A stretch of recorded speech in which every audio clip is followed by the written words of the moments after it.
Welcome into Teal the Show, a special London edition. Yeah. Tintin XL's Frank Frangie here alongside me as we kind of get ready for the Jaguars game in London with the Denver Broncos. Frank, it's been an interesting year so far. We've liked some of the things we've seen from Doug Peterson's team, while we haven't liked some of the other things we've seen. So far, the team is 2-5. So are the Denver Broncos. Both teams riding 4-game losing streaks coming here. Last year, the Jaguars broke a really long losing streak against the Miami Dolphins here in London. Can London be the location that helps them break another losing streak? It can be, and I keep thinking it's going to be, but every time I pick that, they lose the game. Here's some things I can think about this. Number one, both teams have lost 4 games in a row, but the seasons are different. The expectations were different, Jamal. If you think about it, the Broncos were a Super Bowl team. They went and got Russell Wilson. They thought they have a great defense, second best in the league right now. They have that great defense and that great quarterback, so the expectations were high, which means there's more pressure on Nathaniel Hackett. There weren't that kind of pressure or those expectations on Jacksonville before the season, but then they became high when they won 2 of the first 3 games and blew out 2 good teams. So now all of a sudden, at one point this year, both teams thought they were pretty good, and they're now kind of reeling. So there's a lot of similarities. Well, the Jaguars like their chances of bouncing back this week. Rayshon Jenkins told me that he has never lost a game in London, so maybe he can be the team's good luck charm. I might be. So we'll see. We'll test it out Sunday. It's going to be a tough game. It's going to be all 4 quarters, but I like us. Like you said, a win would be huge, man. We got 10 games left, so every game matters from here on out. The team the Jaguars are going to play this week is going to be a very hungry one. A lot of rumors swirling around this Broncos team, Frank. There are rumors that Nathaniel Hackett's job could be on the line on Sunday, and if the Broncos lose, some players could be on the trading block and be gone very early next week. So we should see 2 very hungry football teams, because the Jaguars obviously want to get their season back on the right track and not lose another game. Interesting story about the Broncos. So earlier in the week, there was an ESPN.com report that suggested Nathaniel Hackett possibly could be fired if he doesn't win this game. It'll only be his 8th game as a head coach, but there's some that believe he could be fired. I wasn't sure there was any truth to that. Well, I had Dave Logan on my radio show with me. He's the play-by-play voice of the Broncos. He's been there 33 years. Nobody knows Denver football, other than maybe John Elway, more than Dave Logan. And he said, Frank, I've heard the same thing, that there could be some truth to it. Now, that doesn't mean it's going to happen, but some people believe Nathaniel Hackett could be coaching for his job, which is kind of bizarre. He just got there. It'll only be his 8th game. But the point is that things really become dysfunctional in Denver, way more than here. Here, it's functional. Here, there's a good culture. There's belief. They just got to start winning some more games. That's right, and a win on Sunday would go a long way toward getting them back on the right track. I do believe that the team is in a really good place mentally. This is a good group to coach. They're still hungry, and still working hard, and doing the right things to try to get this thing flipped around.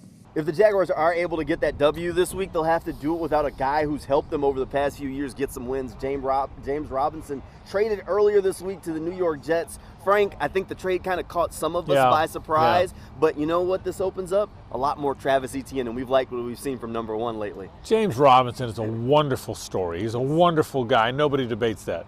But the reality is this. He was the backup. They traded a backup for what might be a 5th-round pick if he gets at least 260 yards with the Jets.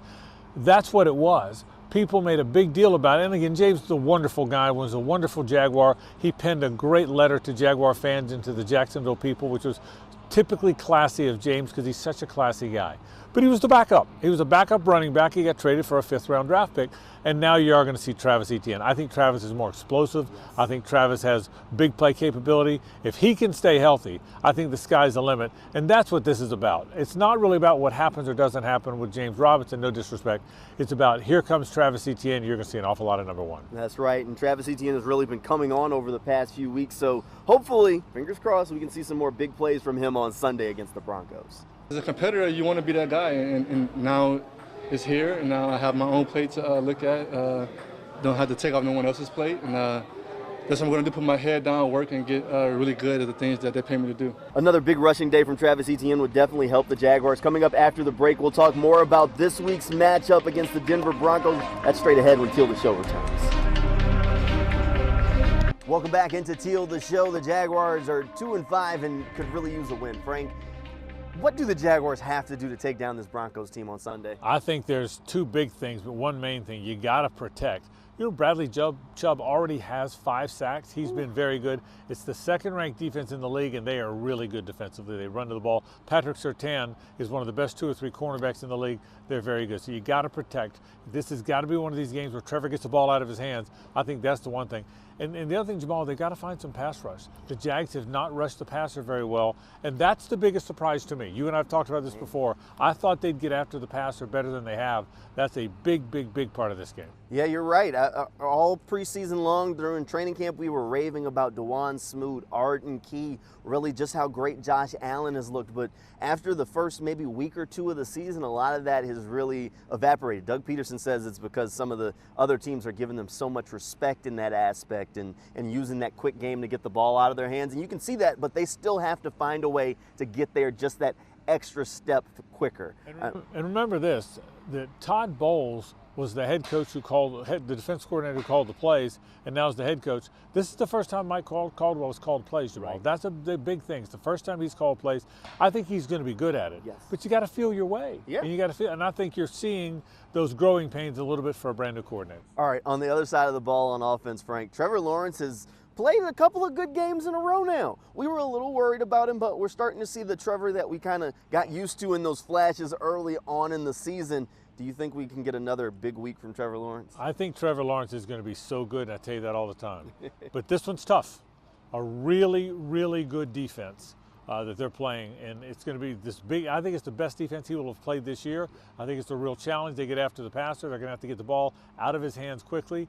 I think he's going to have some big games the rest of the season. I'm not sure one of them happens this week. It's going to be a tough game. I think the key for Trevor Lawrence is playmakers. Can Travis Etienne find a way to keep making those explosive plays on the ground? And can Christian Kirk win those matchups on the outside and if you're on the slot? He's going to see some talented cornerbacks there, but he needs those guys to really step up and make his job just a little bit easier. Well, I'll tell you this, too. You mentioned, we talked about Etienne earlier. Look, after all the J-Rob stuff's over, it's really going to be interesting to see how many touches he gets. Now, and again, I've said this before, he's about 210 pounds. You need him for the whole year, so you can't give him too many touches too many times. But this first game without James Robinson on the roster, I wouldn't be surprised to see a whole bunch of touches for number 1. Do you think JaMychal Hasty and Snoop Conner maybe get sprinkled in there a little bit? Hasty, yes. Connor, no. I think Hasty is the guy. They like Hasty. Hasty's a kick returner with Jamal Agnew out, which means he's really fast. I'm told he's one of the 2 or 3 fastest players on the team. I'm told he might be faster than Etienne. Ooh. So he can really run. So I think you're going to see a lot of Hasty. They're going to work Connor in here or there, but I don't think he's nearly as much of the plan as JaMychal Hasty is. I'm sure Travis wouldn't like hearing you say that. No, he wouldn't. But that's what I'm told. But that's okay. You know, Doug Peterson needs to have these speed players on the offense, these big play threats, because, Frank, we talked about this on Monday. Those are the types of guys that the Jaguars offense has just been lacking for what feels like years. Yeah, they have to have explosive players. You made the point, you were dead on. He gives them something they have not had, and they really haven't had it. I mean, again, we said it the other night. Fred Taylor, Maurice Jones-Drew, that's it. Leonard Fournette was a good back. Yes. And he had some long runs, but he wasn't a guy every time he touched it, you were worried he might have that long run. This guy is. He really is. All right, back to the defense for a second, Frank. Shaquille Griffin on injured reserve now. Yeah. That moves Trey Herndon up into that starting slot. How does that kind of throw the secondary out of whack? They had finally kind of gotten that communication down. Do you think Trey Herndon is the answer to replace Shaq? We'll see. He's not going to start in base. In base, it'll be Darius Williams and Tyson Campbell. So when they're in a base formation, only 2 cornerbacks, Darius starts. When they're a nickel, then Trey comes in and goes outside, and Darius goes inside. I don't know if that's the best way to do it. I think after another week, they may flip that. They may keep Darius outside, and Trey goes inside when he comes into the game. So we'll see. I'm concerned. I'm concerned about that. I think not having Shaq Griffin, say what you want about Shaq Griffin. You might not have liked how he was playing, but he was the veteran guy. Not having him will be a factor, really. Right. You got that right on the nose. I mean, you can't replace game experience, and whether or not you saw him get burned in the Indianapolis Colts game, he was the best option on the roster. All right, Frank. Do you think the Jaguars can break their losing streak here in London? Okay, I think they're going to win. And if I miss them again, I'm never picking them again the rest of my life. All right, maybe not the rest of my life. I think they're going to win. I think they're going to win the game. They're comfortable here in London. Not every player on the team's been here, but a lot of them have. Denver is not comfortable with it. Russell Wilson is struggling. He's hurt. He may play, but he's going to play hurt. Nathaniel Hackett we talked about earlier. I think the Jags are going to win the game here in London. All right, Frank, we're split on this one. I've picked the Jaguars right there with you the past few weeks, and I can't do it again. I think the Broncos kind of squeak out one here. I think Russell Wilson will be able to give them just enough of a lift. Until I really see this Jaguars team able to close in those final moments, I just don't know that I can believe that they can get the job done, because this is a veteran Broncos team that people believed had an opportunity to compete for a Super Bowl against maybe an upstart Jaguars team, much improved, but not in that conversation yet. No, you're right about that. I think most people are picking Denver.